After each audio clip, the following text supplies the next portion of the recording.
Graça e paz a todos, eu sou o pastor Paulo Coutinho e esse vídeo é um vídeo especial porque é um vídeo de review. O nosso presbítero Márcio, lá da igreja, ele comprou alguns livros, ele me emprestou para que eu fizesse uma análise dessa, uma lidinha, do que eu achava, e eu gostei bastante dos livros. Tá? Então eu estou aproveitando para poder fazer um review. Obrigado, meu presbítero. O primeiro conjunto de livros que ele me emprestou foi esse aqui, ó, é um Pentateuco interlinear. Isso quer dizer que você vai ter o texto em hebraico e depois você vai ter o texto no seu idioma, que no caso nosso é o português. E o segundo livro é esse aqui, ó, Judaísmo e Messianismo. E eu separei algumas frases para que você veja o conteúdo do livro de cada um deles. Começando aqui em Gênesis, na página 55, há um estudo aqui sobre o capítulo 3, versículo 15 de Gênesis, que é conhecido como proto-evangelho, né? A qual já falava ali sobre o evangelho, o que Jesus faria. E nessa página 55, ele diz assim, ó, um beliscão no calcanhar pode ser curado, mas uma cabeça esmagada é um pouco difícil de refazer. Então eu achei bastante legal esse estudo, bastante interessante, tá? Tá aqui na página 55, depois você pode dar uma olhadinha lá. Agora sobre o segundo livro de Êxodo, também na página 55, quando ele vai falar sobre as pragas, do capítulo 7 a 10 de Êxodo, tem um estudo ali sobre a questão das pragas, ele vai dizer que o medo dos egípcios fez com que eles sujeitassem os hebreus a trabalhos forçados. E, na verdade, isso é uma grande realidade, né? Às vezes as pessoas, com medo do crescimento, querem subjugar outras pessoas.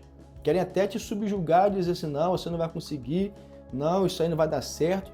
Mas não é que ela está rogando praga para cima de você, nada disso. É porque ela está com medo do seu crescimento. Então ela começa a te subjugar, a te sujeitar a algumas coisas ali, assim como o egípcio lá, Faraó, fez com o povo de Israel. Com medo do crescimento deles, ele vai sujeitar o povo a trabalho forçado para tentar frear aquilo na vida deles. Então, bem legal. E o terceiro, que é aqui, ó, Levítico, tem um estudo na página 232 sobre o capítulo 25 de Levítico, muito legal. Ele vai falar sobre o termo Natã. Quando Deus dá a terra para Israel, ele vai usar esse termo Natã, porque Natã não é dar de passar propriedade, mas é dar no sentido de deixar alguém usufruir daquilo que é seu e você ainda continua como dono. Então, quando Deus dá a terra para o povo de Israel, ele está dizendo, olha, estou dando a vocês para que vocês usufruam, para que vocês aproveitem e cuidem, porque eu ainda sou proprietário da terra. Inclusive, há uma profecia no capítulo 11, versículo 18 de Apocalipse, interessante sobre isso, que diz assim, na verdade as nações se enfureceram, chegou porém a tua ira, e o tempo determinado para serem julgados os mortos, para se dar o galardão aos teus servos, os profetas, aos santos e aos que temem o teu nome, tanto os pequenos como os grandes, e para destruíres os que destroem a terra. A terra não é nossa. Irmãos, a terra não é nossa, a terra não é de Israel.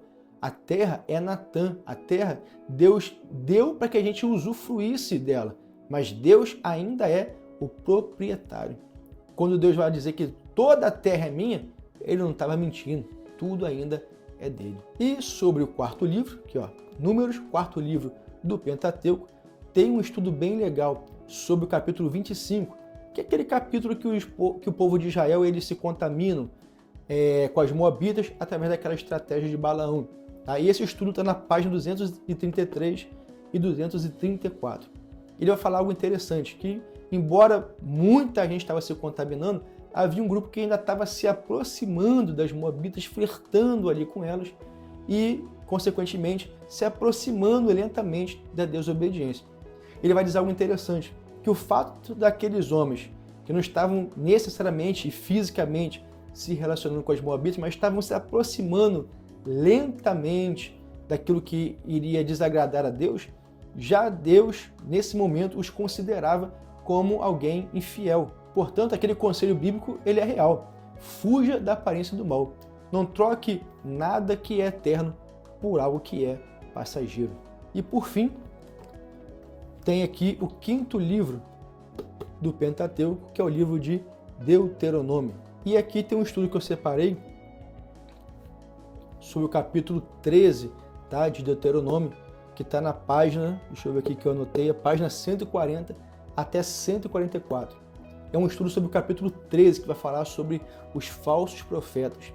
E é engraçado que no capítulo 13, Deus vai permitir, vai dizer que vai ter gente no meio do seu povo que é falso profeta e faz sinais, faz prodígios, né? Conhece ali coisas que vão acontecer, tá? E diz para a pessoa que o negócio de fato acontece, que é um negócio muito estranho aos nossos olhos. Como é que pode? Deus permite falso profeta fazer sinal, fazer cura, fazer milagres, conhecer coisas que vão acontecer. Como é que funciona isso? Está lá no versículo 3 do capítulo 13 de Deuteronômio. Deus vai dizer que ele permitiria isso para testar o seu povo, para ver se eles confiavam naquilo que Deus falou na sua palavra ou naquilo que estava saindo da boca dos falsos profetas. Por quê? Porque a ideia ali era Deus permitir falso profeta fazer sinais, conhecer a vida das pessoas, predizer o futuro, curar e etc. Mas depois que isso se tornasse realidade, eles iriam injetar algo ali que era contrário à palavra de Deus, ferindo, portanto, os princípios da palavra do Senhor, produzindo no meio do povo de Israel idolatria, imoralidade, tudo aquilo que era contra a palavra de Deus. Esses falsos profetas, que Deus permitia que eles executassem sinais, fossem introduzindo lentamente. Então Deus colocou como se fosse uma regra. Olha, vocês vão conhecer falsos profetas sim.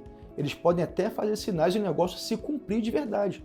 Porém, quando eles pronunciarem algo que for contra a palavra do Senhor, né, pedindo para que eles fizessem alguma coisa que era contrária à palavra de Deus, então, de fato, aquela pessoa, seja homem, seja mulher, seria rapidamente identificado como um falso profeta ou uma falsa profetisa. Irmão, se isso é um teste, né, como está aqui na palavra do Senhor, e eu creio assim, se Deus está nos testando através de falso profeta, deve ter muita gente reprovada. Porque o que tem de gente em live de falso profeta indo atrás dessa galera aí, né, aplaudindo essas lives de falso profeta, crendo nessa galera aí, acompanhando, né, de perto o trabalho desse pessoal aí, dando dinheiro, aprovando tudo isso, meu irmão, então tem muita gente reprovada. Se esse teste ainda está de pé, então tem muita gente reprovada, porque tem muito, acho que tem mais falso profeta hoje do que cristão, irmão. Não é possível, está crescendo igual o capim. Então, é muito legal essa coleção, tá? Gostei bastante. Vou deixar o link aí para quem quiser depois adquirir. E por fim, quero falar deste outro livro, Judaísmo e Messianismo, do Rav Maurel Melo.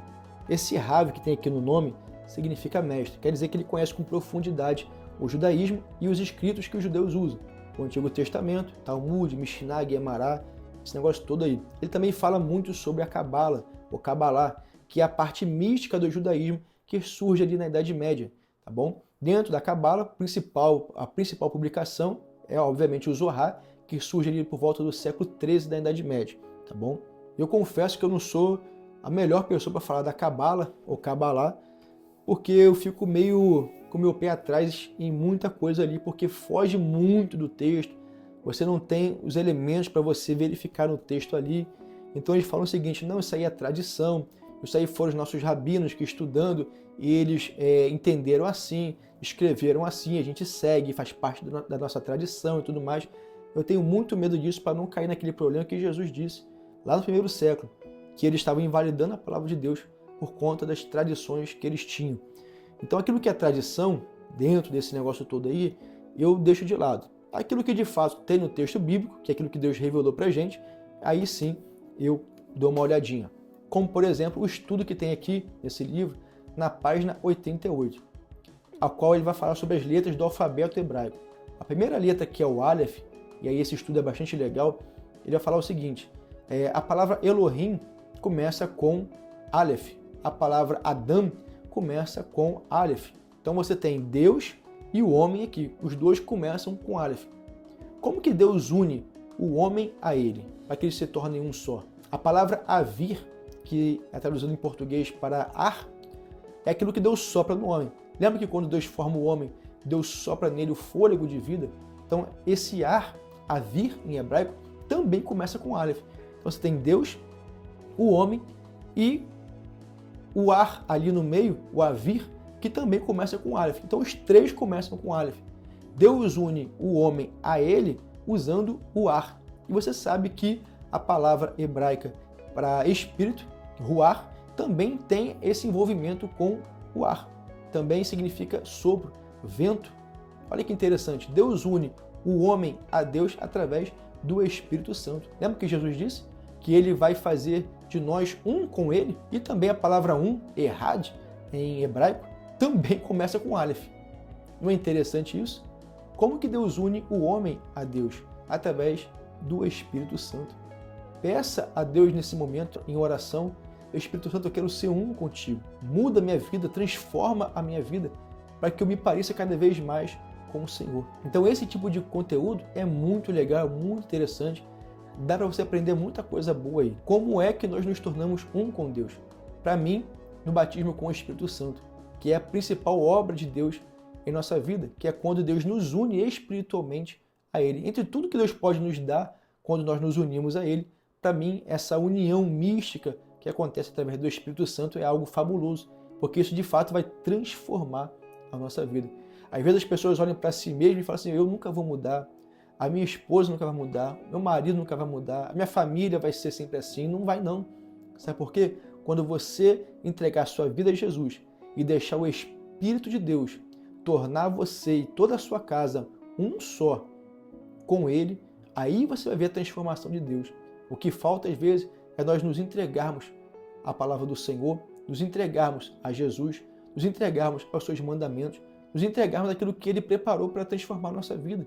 Por isso o autor de Hebreus vai dizer no capítulo 3, se hoje ouvires a voz do Senhor teu Deus, não endureça o seu coração. Então, há muita coisa boa que a gente pode aprender nesses livros. Vou deixar na descrição os links, caso você queira adquirir. Se você gostou desse vídeo, curta, compartilhe, se inscreva, ative o sininho, né? Dê esse vídeo para outras pessoas assistirem, e com certeza você vai ajudar o meu canal e vai também ajudar as pessoas a conhecerem um pouco mais da palavra do Senhor.